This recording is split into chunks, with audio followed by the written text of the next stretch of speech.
I ran to the attic door and yanked it open.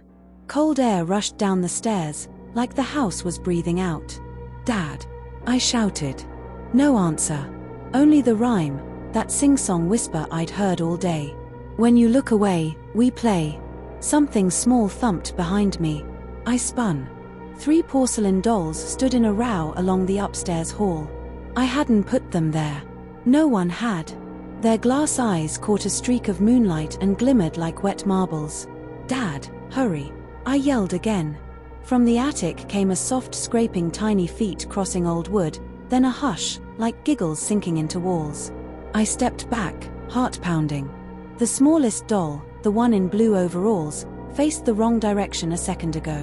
Now he was turned toward me, chin tilted, smile chipped. "Don't blink," I told myself. A light at the end of the hall flickered. The house popped like it was settling, and I flinched. In that blink, the tallest doll was gone from the line. "Dad!" I cried, voice cracking. "Please." The attic rhyme grew louder, as if the words were crawling down the stairwell. "You'll wish you hadn't come to stay. When you look away, we play." I grabbed the doorknob. It was freezing, like metal left outside in winter. I pulled hard, 1 step onto the stairs, 2, and a shadow slid across the boards above me. The missing doll peered over the rail, as if waiting for me to climb. "Okay," I whispered, forcing a breath. "Okay." Something moved behind me again. I turned and all 3 dolls were suddenly at the base of the stairs, lined up shoulder to shoulder, blocking the way back. I lifted my foot to retreat anyway. A small hand touched my ankle. Cliffhanger. 3 days earlier, things looked very different. My dad, Robert, and I drove up to my late grandma Edna's old house to clear out boxes and breathe for a while. The house sat at the edge of a quiet street, wrapped in pine trees and slow wind. Dad said we'd stay just a couple of days. I didn't argue. I was 17 and tired of arguing. I only wanted the house to be normal, like any other house with creaky floors and warm lamps. On the first night, the doorbell was dead. The porch light buzzed and then went out. "Great start," Dad muttered, jiggling keys. He smelled like old coffee and a promise he was trying to keep. He'd quit drinking again. He said he needed a fresh page. I wanted to believe him. Inside, dust swirled in the light like tiny pale bugs. We set our bags down. Dad touched the framed drawings on the wall, his drawings from long ago, back when his books made kids line up at signings and whisper the rhymes out loud. "Sammy," he said softly, "this place is complicated. But we'll make it work." "I know," I said. I didn't say I felt a prickle at the back of my neck the moment we walked in, like the house had been waiting and had just noticed us. We found the attic stairs late that first night. The pull string dangled over the hall like a spider line. Dad tugged, and the ladder folded down with a groan. Cold air spilled out. It smelled like cedar and old paper. "Let's do a quick check, then sleep," Dad said. We climbed. The attic was long and low, full of trunks, books, and wooden crates with Grandma's careful handwriting. In the center sat a short table draped with a lace cloth. On the table were 3 porcelain dolls. "Whoa," I said. "Those are something." Dad leaned closer. "They're old. Look at the painting on the eyes. Hand done." I didn't like how the tallest one's mouth curved. It wasn't a smile exactly, more like a secret. The smallest doll wore blue overalls. The third had a faded pink dress and a crack by her ear. Dad tried to laugh it off. "Creepy cute," he said. "We could use them for the new book." "Attic dolls." "You're joking," I said. "Kids love a little scare," Dad said. He pulled out his phone and snapped a photo. "See? Cover material. Can we put them away?" I asked. "We'll move them in the morning," he said. We didn't. In the morning, my mom called. She and Dad were separated, and everything between them felt like a scraped knee, still raw, always stinging. She wanted me home. Dad wanted time to fix things. I wanted the 3 of us to stop hurting each other. No one got what they wanted. To keep busy, Dad showed me how he blocked out a children's book. He read a draft out loud, tapping his pencil on the desk in rhythm. "The attic dolls live up the stairs. You'll hear them laugh and run up there." "Dad," I said, half smiling, half uneasy. "Are you sure this is for kids?" "It's about being brave," he said. "About not letting fear boss you around." While he worked, I tidied the hall. Twice I passed the attic door and heard a faint scrape above, like something small crossing boards. I told myself it was raccoons. Dad told me the same. He even made a joke about perverted raccoons. It was a bad joke, but I laughed because I needed to. A woman named Margaret stopped by around lunchtime. She was older, with kind eyes and hands that searched for mine. She said Grandma helped her brother a long time ago, and she wanted to say thank you. I made lemonade. Margaret and I sat in the front room, sun moving across the floor in bright squares. "My brother, Henry, was very sick," she said. "Your grandmother helped him when no one else could." "How?" I asked. Margaret looked up toward the ceiling, toward the attic I was trying not to think about. "She used dolls," Margaret said, voice lowering. "She believed they could hold dark things so people didn't have to." I felt my skin turn cold. "Like those dolls upstairs?" "Yes," Margaret whispered. "Please be careful." Dad came down the stairs right then, keys in hand, distracted and running late for a meeting. He thanked Margaret, promised he'd be right back, and walked out. Through the window I watched his car go, sunlight flashing off the windshield like a wink. When I turned back, Margaret was studying the wall where Dad's old book jackets hung. She reached toward the one that had made him famous, the one with a painted house at night and a rhyme that made second graders squeal. "I'm sorry about your grandmother," Margaret said. "She wanted good, but some doors, once opened, do not like to be closed." "What kind of doors?" I asked. She stood. "Burn the dolls," she said quietly, "and leave this house." Then she thanked me for the lemonade and went out into the bright day. I locked the door after her, the click too loud in the empty room. I told myself to shake it off. I put on a playlist. I texted my friend James, who did yard work for Grandma in summers. He dropped by. We talked about school and county fairs and funnel cakes I'd never tried. We laughed on the porch steps, and for 20 minutes life felt like it still knew how to be simple. Then I went upstairs to change. The attic door was down again. "I didn't touch that," I said to nobody. I climbed 2 steps, 3. The attic light was off, but soft blue daylight washed in through the tiny window. The dolls were not on the table. "Okay," I whispered. "Where'd you go?" I stepped around a trunk. Something rolled under my shoe, one of the little wooden spools Grandma used for thread. I knelt to pick it up, and when I stood, all 3 dolls were back on the table, shoulder to shoulder, like they'd never moved. My throat went tight. "Dad!" I called, even though I knew he wasn't there. I stood very still and stared straight at the doll in blue overalls for 10 slow seconds. He didn't move. None of them did. I took 1 step back. A draft brushed my arm, a gentle push, like someone had walked by fast. The lace cloth on the doll table rippled. I looked to the window, then back to the dolls. The tallest one's head had tilted a few degrees. I forced a laugh that sounded nothing like me. "I'm fine," I told the empty air. "I'm okay." I grabbed the smallest doll, blue overalls, too wide smile, and carried him downstairs.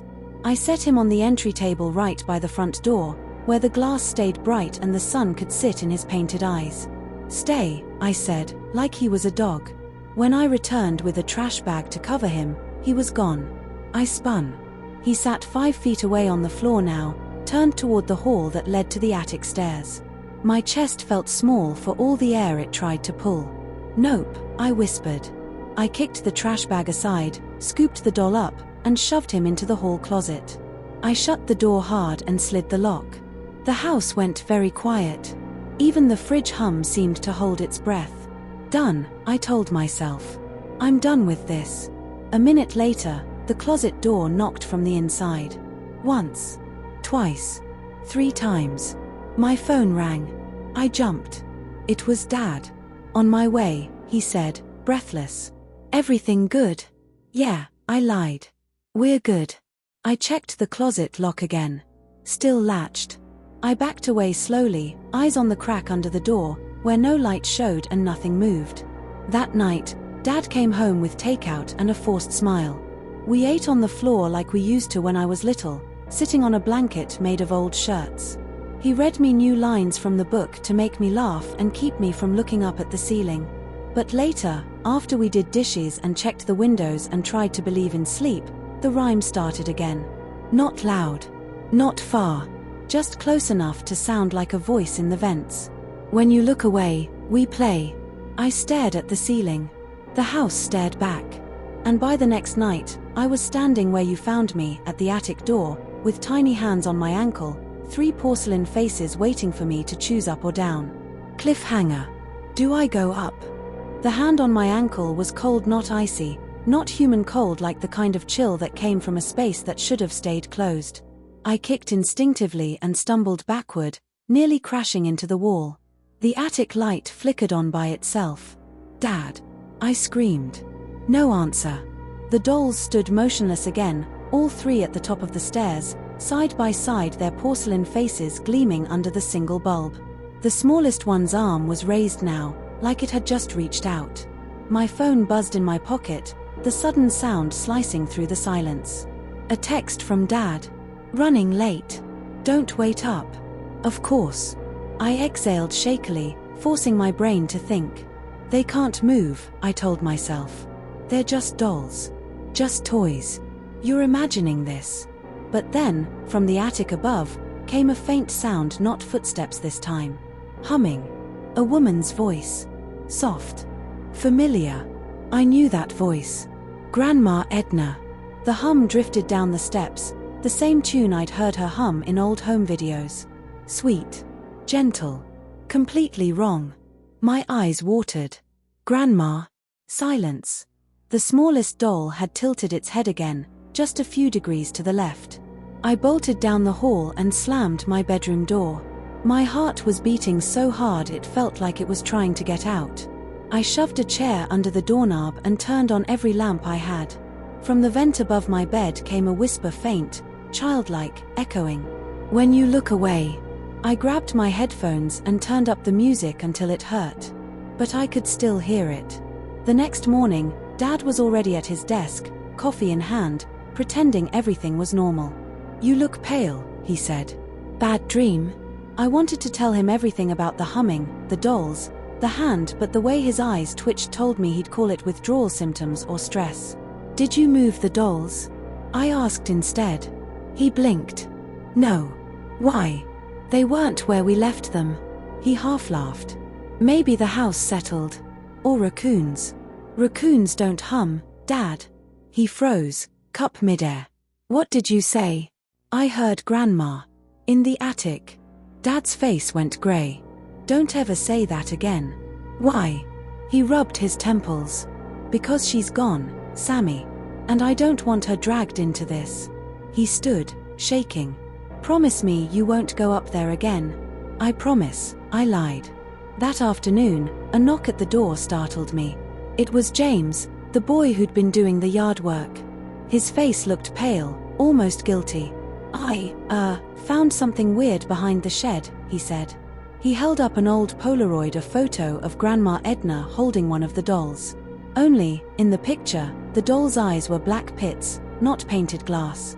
Where'd you get this? I whispered. It was in a rusted tin box.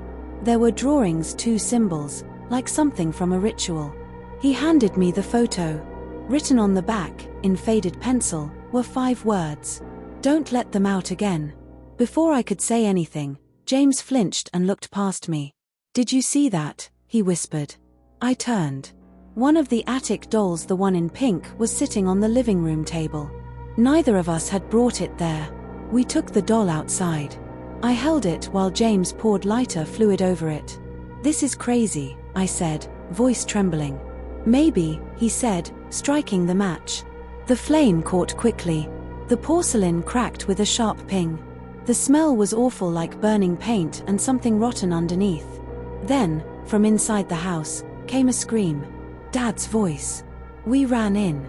He was standing at the bottom of the attic stairs, eyes wild, face white. Why would you do that? He yelled. Dad, there. He grabbed the doll's melted remains from James' hands. His skin blistered instantly, like he'd touched boiling oil. Dad! I screamed. He dropped the burned doll and stumbled back, clutching his arm. They're angry now, he whispered. You shouldn't have done that. The attic door slammed open by itself. Cold air poured down again, stronger this time, howling through the hall like a storm. James grabbed my arm. Sammy, we need to go. But Dad shook his head, backing toward the stairs. No, if I don't fix this, they'll never stop. Fix what? I cried. He looked up, eyes wet. The mistake your grandmother made. He climbed the ladder, one shaking step at a time. Dad, don't. Stay downstairs, he said, voice breaking. And no matter what you hear, don't follow me. The attic light turned on. I stood at the bottom, trembling, staring up into that square of yellow glow. Then the humming began again, Grandma's lullaby. It rose, louder and louder, until the walls vibrated.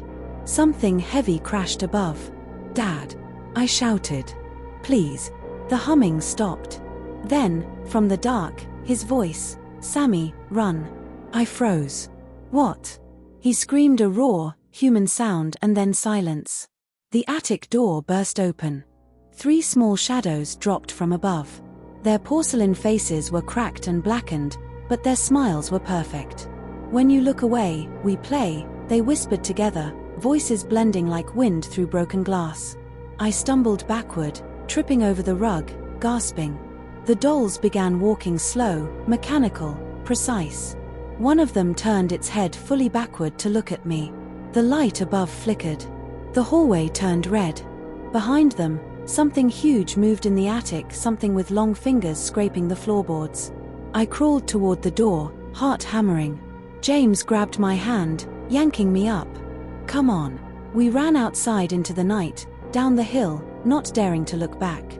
But as we reached the car, I saw it, one of the dolls sitting perfectly still on the dashboard. Its cracked lips moved just enough for the words to slip out.